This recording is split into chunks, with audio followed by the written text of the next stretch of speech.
The affirmative side argues a lot that they think that legalizing prostitution will lead to a decrease in illegal prostitution, or actually there's a lot of data that says otherwise, as well as increasing illegal prostitution also leads to allowing a lot more human trafficking as well as sex slaves. So just one example is in Denmark, decriminalization of prostitution in 1999, and the government's own estimations show that the prevalence increased substantially over the decade that followed. As well, legalizing prostitution has not decreased the prevalence of illegal prostitution. And an investigation commissioned by the European Parliament found that in countries with legal prostitution, such as Australia, that effective regulation can be a massive increase in migrant prostitution and an indirect support of the spreading of illegal market in the sex industry. So what that basically means is, like, by legalizing prostitution in one country, a lot of neighboring countries migrate over there to bring, or whether they're like immigrants or not, they'll go over there because it's legal in that country to try and be more safe. Legalizing prostitution has shown to bring in a lot more immigrant prostitutes. Interviews with prostitutes in the Netherlands reported that legalizing entices foreign women to come to the Netherlands, causing an increase in prostitution. And not legal prostitution, but illegal prostitution. The legal prostitution has also shown to encourage other neighboring countries to exploit their sex trafficking. An example of how sex trafficking can operate behind a veil of legalized prostitution is the so-called sneak case. So it's a specific case where German pimps traveled across the border to the Netherlands and took over large parts of the red light district in Amsterdam, using intimate relationships and brutal violence to coerce women to sell sex and hand over the profits.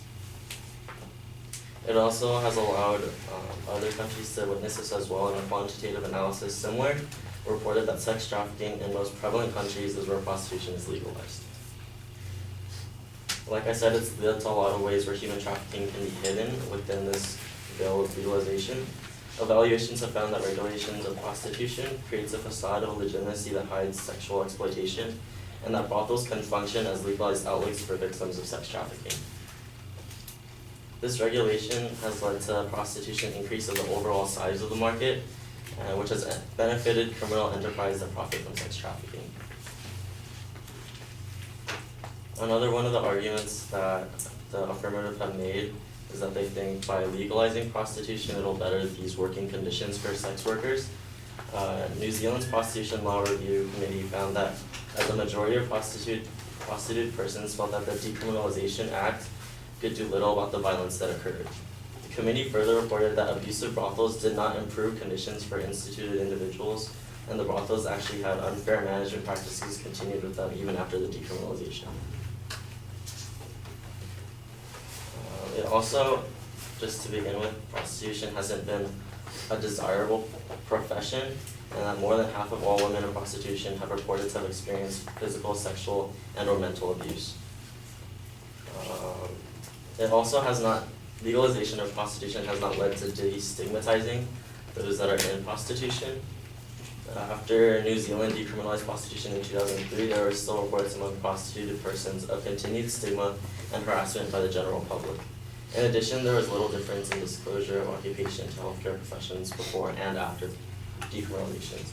So like even after it was legalized, people were not going to like these doctors or hospitals to be tested because it hasn't led to the disclosure of whatever they're dealing with.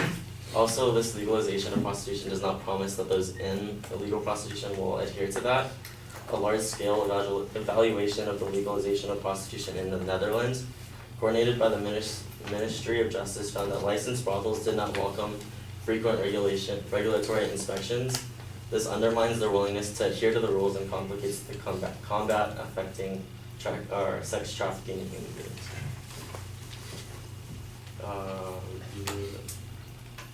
Also, for the pimps or the people that are in charge of all these illegal prostitutes, the prostitutes also reported being beaten by their pimps an average of 58 times a year. The frequency of beatings by their clients ranged from 1 to 400 times a year, and legal action was pursued only in 13 cases, resulting in 2 convictions for aggravated assault. So even if it was illegal, there would still be all this violence going on. And this is why it won't work and why people won't listen.